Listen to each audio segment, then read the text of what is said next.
Lucky you. 36 best Tuned holes in into golf. Alternate Shots podcast, Barney's Army. where we talk about golf, Sandy. poker, James Bond. horse racing, Double. classic movies. Zenyatta. We have no script. Down the stretch they And come. we are glad you joined us. Frankly, my dear, I don't give a damn. Okay, here we are, guys. We're back to talk about the Masters. And in this day and age, there's handicapping going on because everybody and his brother is going to be betting some way or another on this. What you're seeing here is one of the classic horse races of all time that's affirmed on the inside of Alydar in the Belmont Stakes. Affirmed went on to win the Triple Crown with Alydar second in all three legs. And you can see the jockey on Affirmed in the pink has a bent left arm, which might not work as well at the Masters as it did in the stretch run of the Belmont Stakes.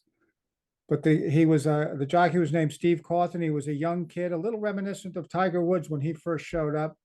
He was a superstar as an author, as a young jockey, and he went on to win the Triple Crown at maybe age 17 or 18 or something like that. And then along comes Tiger and starts doing the same thing all over the place. Led to a magnificent victory in the Masters early on, which set the world on its ear. They started redesigning golf courses, making them tiger-proof, and a whole new era on that line started. Yeah, back in 97, right? Yeah, back in 97. But we got to go back 1 second. You were there in 95, right? Tiger Yes. was there because he must have won one of his U.S. amateurs, got the invite, right? Right. And you saw him hit a shot. On You got to four. talk about that one. You got to just expand on that one. The fourth Okay. hole, it's a long par three, pretty tough hole, probably one of those that they don't really like. People have pulled it left into the spectators and made messes of that hole. What did you see in 1995 from Tiger and the rest of it? I was standing dead center behind that green, literally shoulder to shoulder with a freelance cameraman. He wasn't CBS or anything like that. He had the big television camera on his shoulder. And I was there watching Tiger Woods as a skinny little kid, very relaxed. And he hit this beautiful shot onto the green. And it looked like he was having a stroll in the park, walking to the green. Or he might as well have been whistling a tune, but he was twirling the club around like a baton. Just couldn't have been more relaxed and just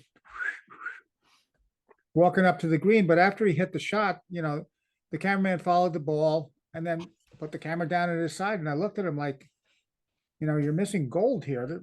Why wouldn't you want this? He's like, I was just in it for the shot. I was like, I'll never forget what I saw. And it's too bad that the rest of the world won't be able to see it, because you put your camera down. But that would have been like putting the camera down after you said hello to Joe Namath and Susie Colbert. Yeah, no, it's the rest of it, right? It's the exact wrong time to put it down. He wasn't. He's not like that now. But that was Steve Cawthon.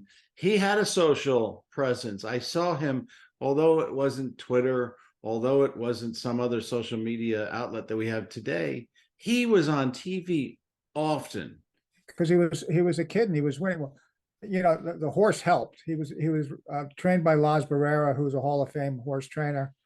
The family was still involved in the game for Harborview Farm, which was a big horse farm at the time.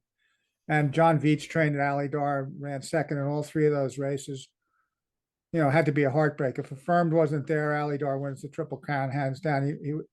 They were so close in talent. And that's John Velasquez on Alydar.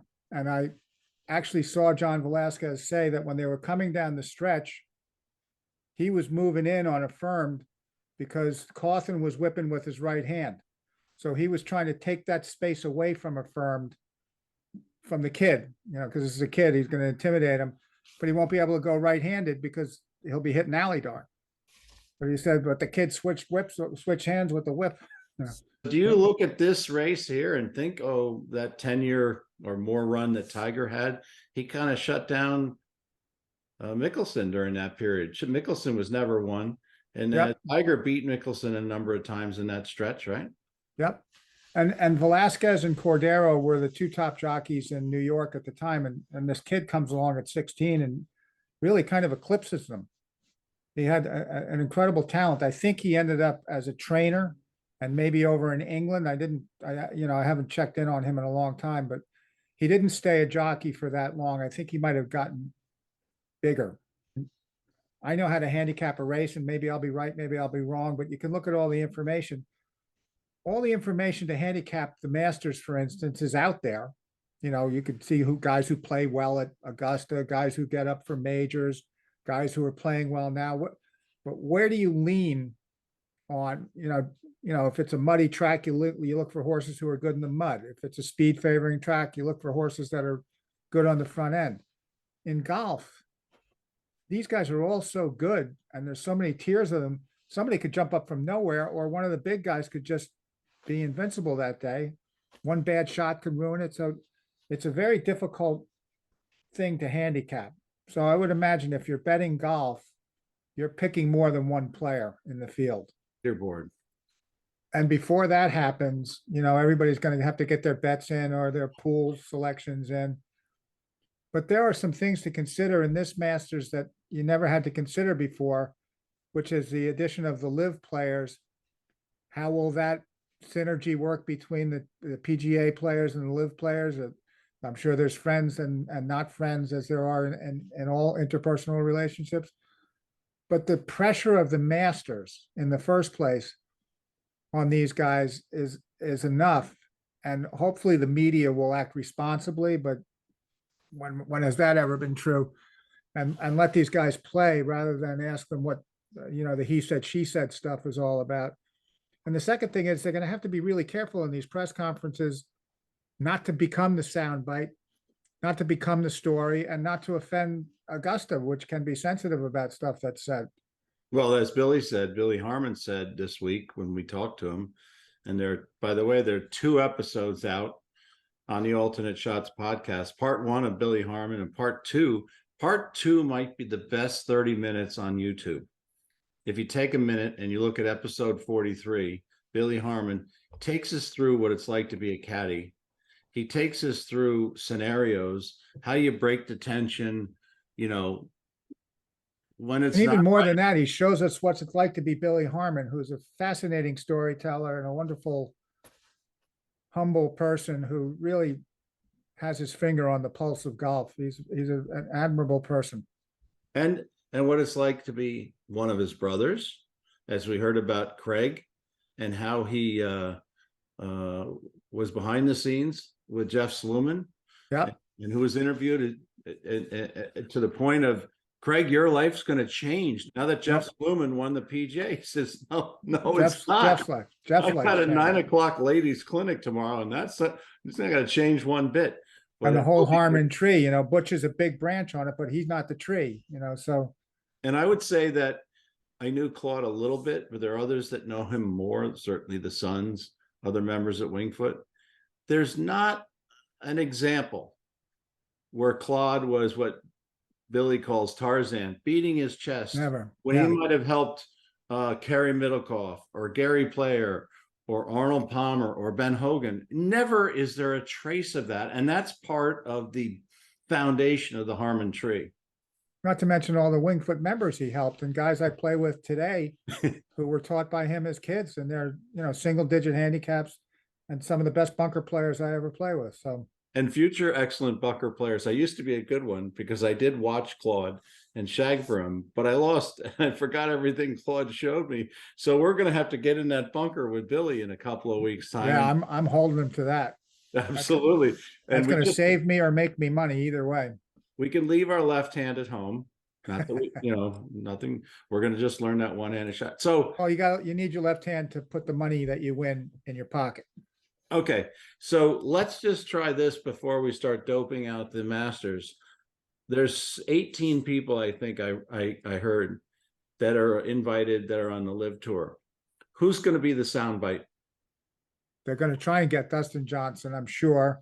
That's not going to happen. And Phil Mickelson. It's never going to happen. No. It's not going to be Dustin Johnson. It could easily be Mickelson. Yeah, because Mickelson says stuff sometimes and he doesn't know that he's saying it, right? Yeah. He seems just like a nice enough human being that he's just going to say what he thinks. I don't think he ever means any malice. I don't think any of them do. I think the guys who went to live went there for the money. and maybe the hopes that someday it'll blossom into something big. And Bubba Watson's won. How many times has he won? He'll be there again. Well, all of them would be there, and I Yeah. think I wouldn't bet. Maybe Bubba might say, I don't know. I guarantee Dustin Johnson has had so many microphones in front of him. Yeah, he won't. He's thinking about playing that 13th hole. They've stretched the 13th hole about 30 yards, and you can see more layups, not only because of the length, but it's going to be cold. All right, so we don't know who's going to blow it for, who's going to be the soundbite. But we do know that Dustin has a possibility of being the soundbite at the other end, because I don't know if you remember the interviews with them all sitting there after the Ryder Cup, having champagne, and Dustin was a little loose then with Well, with that wasn't DeChambeau. Dustin. That was Dustin's other Yeah. Budweiser or Right. Vive Clicquot. And we haven't even brother. mentioned DeChambeau yet. So Champagne. He's Champagne. He's really skinny, boy. He stopped taking those protein shakes, I guess. I don't know. He's very I haven't seen him. I saw him on the range the other day. He kind of he's all right. Before we get into the real betting, DFL bet. Who's going to finish dead last Oh, out of these two? Sergio or Reed? So there's a bet. Let's say you go to the MGM or go on to DraftKings. yeah, I say And there's a bet. Sergio finishes ahead of Reed. Here, How about who's going to be the oldest guy that makes the cut? the oldest guy that makes the cut might be Bernard Longer. Might be. You know what? It's going to be a long course, and he's used to playing. He's used to playing par fives and 3 shots. You know. One of the things about Langer is there won't be any pressure on him as it regards live or anything like that. He will not be the soundbite, so he'll go out and do what he always does: just play a steady game of golf. He's been trying to keep away the fountain of youth that he's had for the last 15 years. He's not giving any 25 years. I know, it's ridiculous. He's flexible like Freddie, but he's thinner and he doesn't have the back problem. But he had the yips. Freddie had a little bit of the yips too, right? He went cross-handed and yeah, and Freddie had his back problems and stuff, but Freddie's just a fun guy to watch. So and who's more fun than who's more fun to watch than Jordan Spieth doing commentary on his own? We're going to get to Jordan Spieth because I like him this year. He finished tied third in the this is the 2021 Masters, the one Hideki won. But Zalatoris, Zalatoris is there down the stretch. The guy who should have won this, and I know this because I had a bet on him, was Schauffele. He's standing on the 16th. Oh, yeah. I think they both eagled 15, right? Yep. He and Matsuyama, and he's first. And it almost looked like he was taking so much time on 16. It was almost like a tennis player or even in a match play. Sometimes you play a match play guy. You're a fast player like me, and some guy keeps going back to his bag. He's almost trying to, analysis by analysis. But it almost looked like he was trying to cool down or play a little head game with Hideki. I don't think that was maybe. the case. But he pulled it in the water. I mean, how do you miss it that far left? And it was just a mess. I love Schauffele. I think he's great. You got Rahm in there, Rose. I like Rose as a dark horse. If we're talking always, yeah. And what about Corey Connors? Corey Connors, didn't he just win? Yeah, he just won, and he kind of held on to win, but he did win. He got a little help. So here's Scottie Scheffler. Okay, pretty big gap there. You don't see 3 strokes, but Rory. Everybody's talking about Rory. And Cam Smith. Cam Smith's got to be the favorite among the live players, maybe, to do well this week. What do you think? I don't know a lot about Cam Smith, but everything I've seen about him is grit. The guy hits shots when he has to hit them. He doesn't seem to ever cave.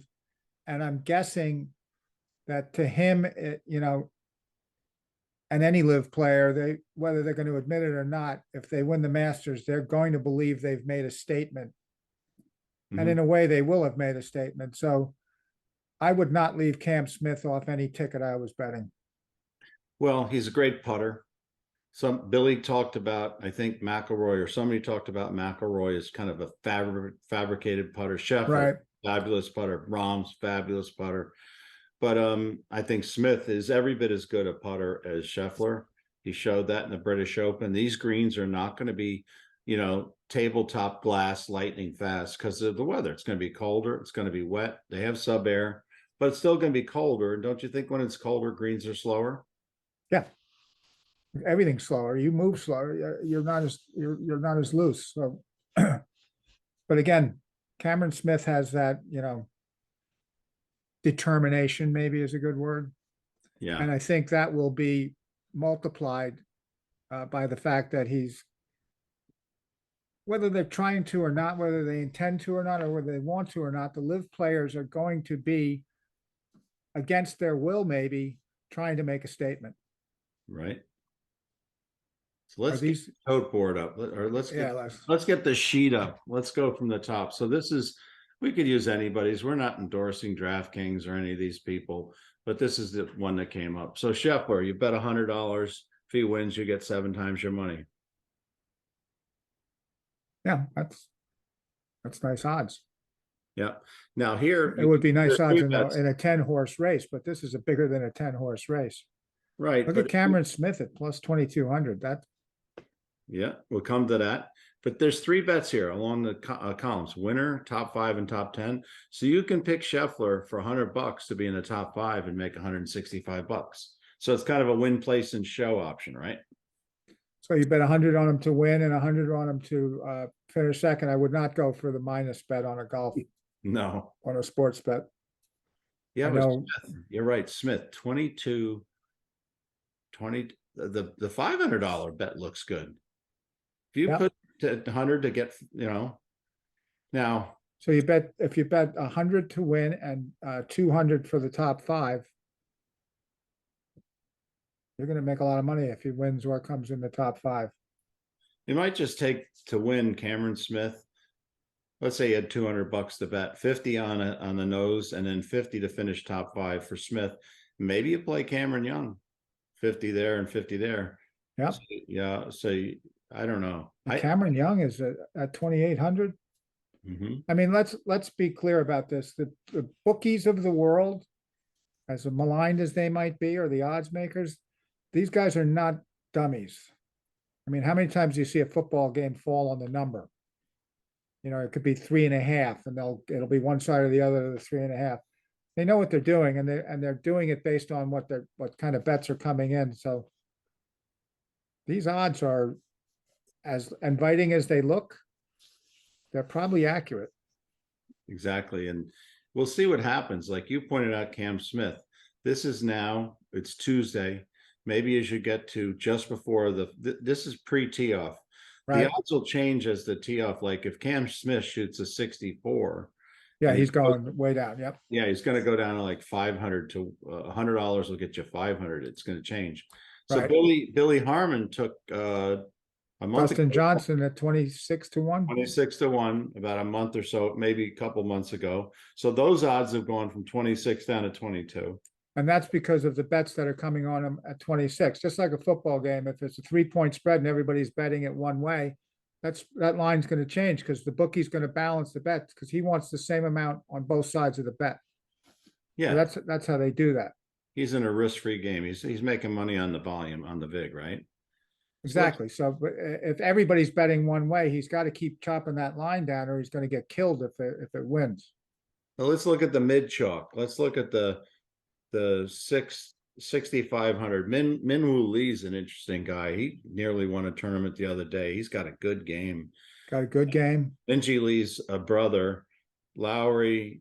I don't know Neiman. He's been off the rail. I like Rose. I think Rose is a great bet there. He's been playing very well, and the greens won't be so stupid fast that his above average putting game will be very good. It could be like when some of these other guys, Mike Weir won, right?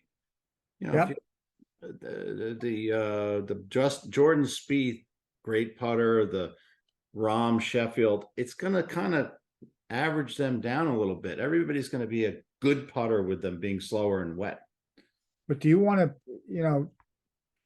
when you're making this bet, I mean, I don't think anybody makes the bet seriously thinking this is a lock. So no, they just want to get a run for their money. So in this group, I think Shane Lowry's going to give people a run for their money, and I think Tyrrell Hatton might give people. It might be false hope and not and peter out, but at some point in there, I think they'll be like, "I'm alive with Tyrrell Hatton." Well, Lowry's won a major, and Tyrrell Hatton is good enough to win a major. And is it now the time to win it? And he plays a lot of European golf or a golf around the world. He's used to playing in tough conditions. That's why I think Fitzpatrick could win too. Yeah, When's Fleetwood going to win a major? Gosh, he's as good as they get, right? Top 20, maybe. yeah. I don't know if his form is right now. So Tiger at 7,000. That seems low. Well, it's because he's Tiger. It's like Right. A Todd Pletcher horse. They Mhm. bet the connection sometimes. So Tiger's going to take money because he's Tiger, and God bless him. I hope he does well, but he's not going to get any of my money. Okay, so would you ever, in your wildest dream, Ju Young Kim, and I like Siwoo Kim, but he's a little erratic. He can go from shooting 6 birdies in a row to having 3 doubles, and breaking his wedge and throwing it in Rays Creek. But DeChambeau, No, I don't give him a shot. I think I he's don't. I be don't. distracted. Yeah, and I just don't think Augusta is his kind of golf course, to be honest. But Keegan Bradley, I like Keegan Bradley. I have my money on Keegan Bradley and this guy, Abram Answer. I'm in 2 pools already, 2 different pools. I forget which one, but I like Abraham Answer. We'll see if he's still pesky this week because we haven't seen him since the summer, right? yeah, because he went over to the other side. Yeah. He went to the dark side. This guy is pretty good. This Ryan Fox, he's been playing pretty well of late. Billy Horschel, No, I think he's going to finish well. I don't know any of these long. Bubba Watson, look at that. You could put a hunch on Bubba Watson for 25,000. Billy. or Mickelson. Mickelson's going to give you a run for the money again, unless he's totally lost it. He's usually in the hunt. Wasn't Molinari a few years ago pesking it? He came down to the end. I forget who won the Masters, but he was pretty close. Look at Kevin Kistner, 40,000. He just doesn't hit it far enough. I think he's about 10 yards too short, and everybody's going to be shorter if it gets cold and the forecast is right. Yeah. And it's kind of hard when you're the 5th hole there. So we talked the other day, 1, 3, 5, 7, and 9 are all par 4s. Right. 1 and 3 are not. One's a scary tee shot because it's 1, and you got now driving standing next to you, right? Yep. All those green jackets. 3 is reachable. I don't know if it's going to be reachable this week, but 5 is a tough beast of a par 4 when it's 75 degrees, no wind, sunny, hard fairways, and you take it to the right. You're still hitting a 6-iron into that green. Now they might be hitting some hybrids, 4 or 5 irons. Wow. See, Zach Johnson will do well because he can around. He'll be, let's say the winner is 8 or 9 under. He'll be 1 or 2 under, right? Freddie might be worth a $10 bet at 250,000 to 1. There should be a column over there. Finish, and will Freddie finish with his back? You never know, right? He might have one more run in him. Plus 1,300 to top 10. That's the thing about golf. Any given, I mean, take it on our level. As a 10 handicap, you might shoot 78 one day and 94 the next day. and that's normal. You wouldn't think anything of it. Well, these guys, there's not that big a variance, but any one of these guys could still shoot 8, 9 under at any of these golf courses. Out of the things I've highlighted here, I think Freddie's the best bet from Bernard Longer. I think Bernard Longer may make the cut, but if Freddie makes the cut, he kind of likes it and he might get into the conversation.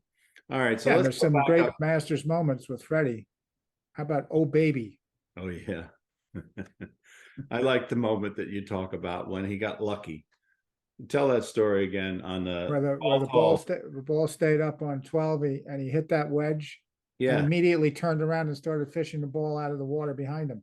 like you and I would have done, but he's using his wedge. We would have gone for the in the back of the cart and gotten the ball retriever and started scooping balls out. No, We would have gotten eh, all the way to the middle of that pond. but he almost did it before the balls. That my memory's probably He off, was but looking. He was looking there. He was looking he down there. hit the shot and he was immediately fishing the ball out. It was almost before his shot landed. It was so typical of the aura that Freddie Couples gives off about just he's like he's almost asleep. He was at Siwinor years ago for an outing. He and Ian Baker Finch, and to warm up rather than put Freddie on the driving range, they took him out to the 16th hole where he'd be by himself. And the pro brought out 6 boxes of Pro Vs in the boxes for him to hit. And Freddie was like, "Just give me range balls. I don't need to hit those." But that's just I guess that's a personality. I'd love to know the guy. He seems as laid back as you can get. Which what better temperament for golf than that? Well, I'll say this about Sevi. He probably was intense, but he also understood the psychology of the game and Absolutely. used that. Whereas I don't think Hogan ever did that. Hogan's way of psyching somebody out was Was the way hitting he it played. stiff. Was Yeah. the way he played. He put it up the middle 250, 260, right? Yep. But if you want to watch Ben Hogan, what his life was like, go YouTube and search on Shell's Wonderful World of Golf. I think they played in Texas somewhere. Sam Snead and Ben Hogan. He shot like 66 and he hit every green in regulation. All right, let's just say it wasn't the hardest golf course in America, right? It wasn't Augusta, it wasn't Wingfoot, but still, he hit every green. Yeah. Some of them with some It's phone like clubs. bowling 300. The alley doesn't change. Let's say you had 3 bets and you want to bet $100 a bet, and you're saying, I'm going to go after that and see what I can do with my $300. What are you going to do? Well, if I was taking an approach that included hedging, I would have to take one of the top three for one of the hundreds, but just one of them. But I think Cameron Smith looks to me like the best bet on that board right now. I could be completely wrong about what I think about him, but the guy has showed a lot of ability. And again, he might have something to prove. And think in terms of what may have made Cameron Smith go to the Live Tour. Perhaps he grew up thinking, I think I'm good enough to make a lot of money playing golf, as opposed to I think I'm good enough to win the Masters. And that's two different mindsets. And if he grew up thinking I can make money playing golf, then he made the right move for his life because he's making money by going to Live. But that doesn't make him a bad golfer. It doesn't change his ability. It doesn't mean he's at the end of his career. So He's not at the end of his career. He's at the beginning of it. And he's the reigning open champion. yeah, so he can play under pressure. He can play under conditions. He won the last major. Yeah, so 2,200 to 1, what is that, 220 to 1 actually, plus 2,200? You put 100, you're going to win 2,200. Right, so I'm 100 on him. I'm Okay. 100 on Rom. I like it. Uh, I don't know where I go next. Maybe Max Homa. Wherever I go next, I'm thinking it's just a wild guess because how many can you pick? But maybe Max Homa because he's fun to root for. Maybe Tony Finau because he's fun to root for. Oh, And yeah. maybe Justin Thomas is going to break through finally. We all know he's good enough. I like Finau and Thomas because they've been in the heat of the battle, so they know what it's like, and maybe they can deal with the heat in the cold weather. And I can't help rooting for George because he's so fun. He takes these shots and laughs them off. He plays bad weather. He can, he's not afraid. Like, did you hear this? Well, the 13th hole, they're talking about it yesterday. And this is what I don't like about Billy Horschel. He said, if I don't have a 5-iron into the 13th hole, I'm laying up. Look at all of these great golfers from Ben Hogan, Sam Snead, and Arnold Palmer. They're hitting 3 and 4 woods into that green.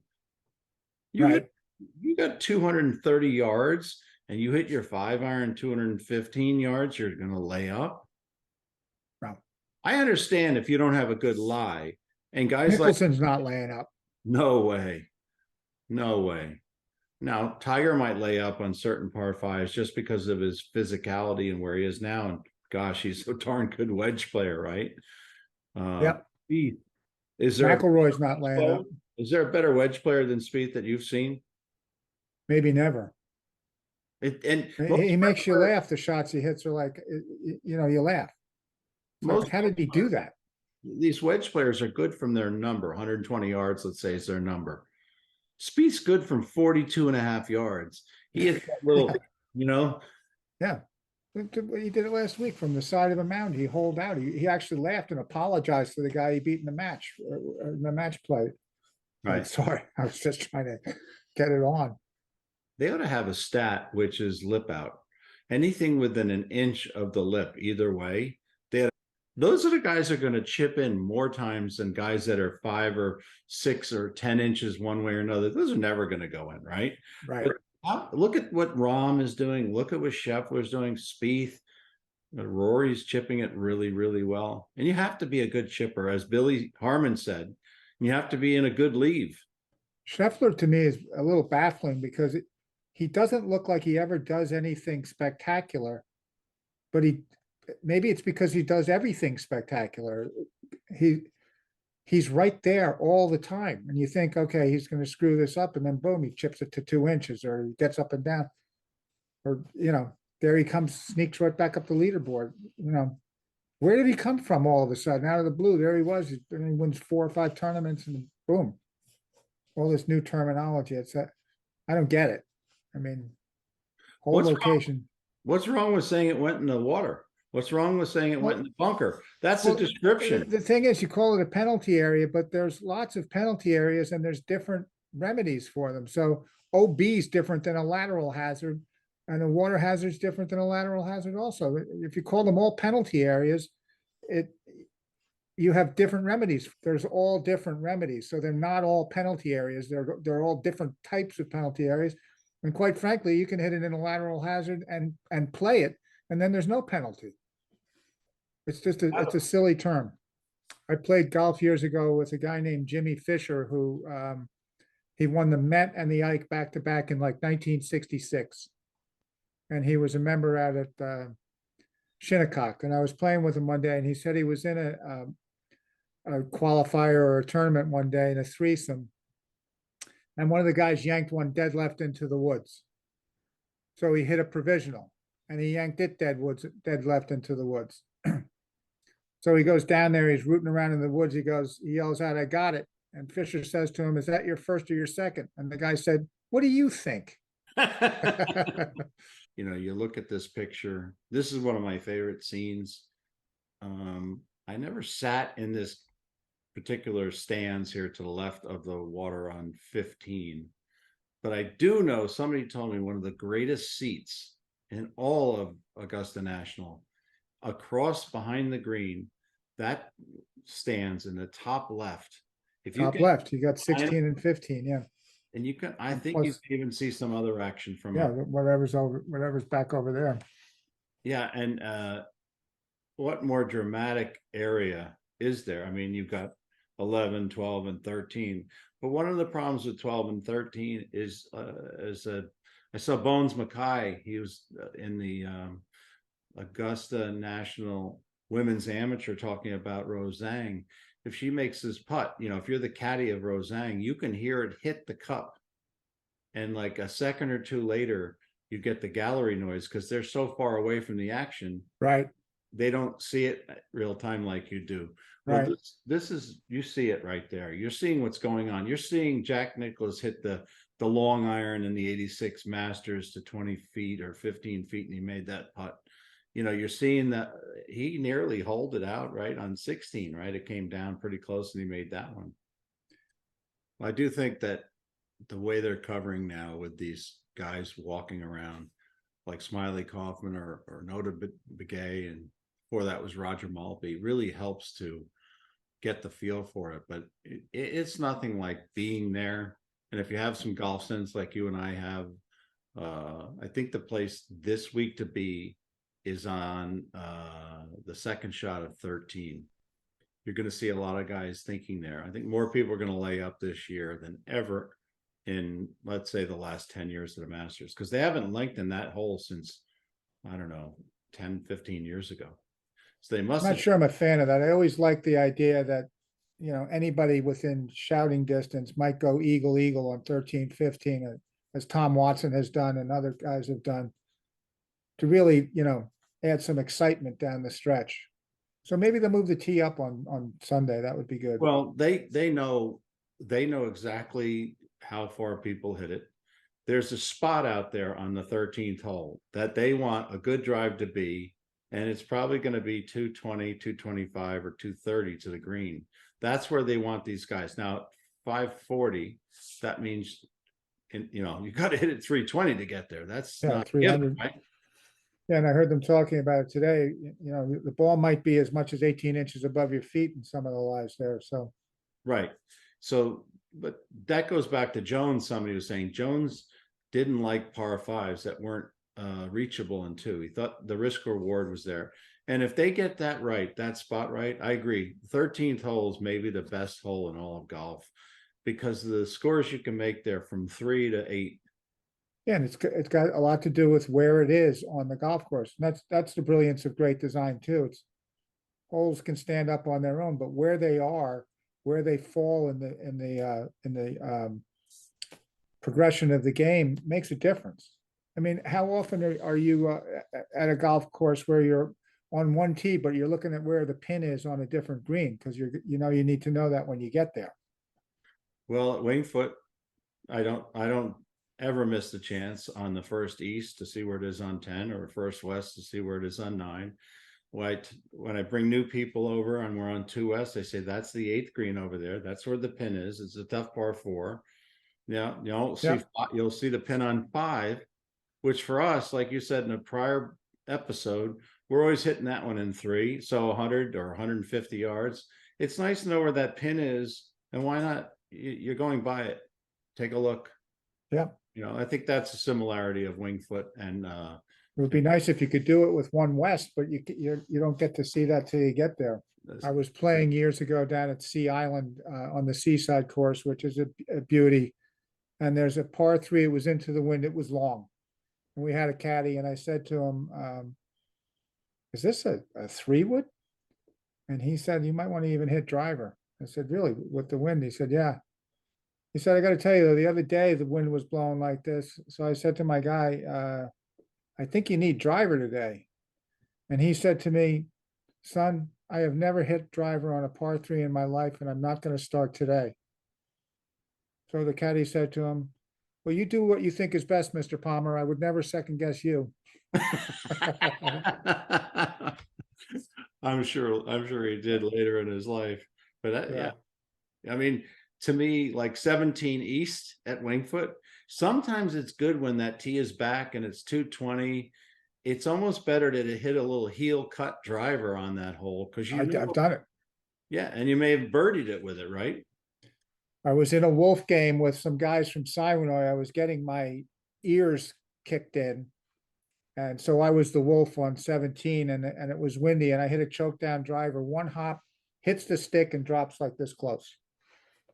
That gives me a greenie, a shipwreck, a birdie, and I go alone against 3 guys for double. So I went from the minus to the plus in a blink. Well, anyway, we'll wrap it up like this. Fans of the Alternate Shots podcast, hang in, because this month you're going to see episodes about Ken Venturi. There's 2 of them that are coming soon. Stories told by his son Matt and fellow Winged Foot member. Have some other ones. Steve Rabideau has told us about how important it is every day to take care of Winged Foot, right? It's not just some of the stuff that we take for granted and hope for the best. And he takes a lot of flack because everybody just wants to get out and play. But at the same time, I think most people will agree that he keeps the course in great shape. So. And we're going to get some insider look from guys that have been there, employees of Winged Foot, terrific service guys, the guys that run the upper locker, and the guy, the gentleman that runs the lower locker. I know how to handicap a race, and maybe I'll be right, maybe I'll be wrong, but you can look at all the information. All the information to handicap the Masters, for instance, is out there. You know, you could see who guys who play well at Augusta, guys who get up for majors, guys who are playing well now. But where do you lean? Thanks for joining us Casper, today.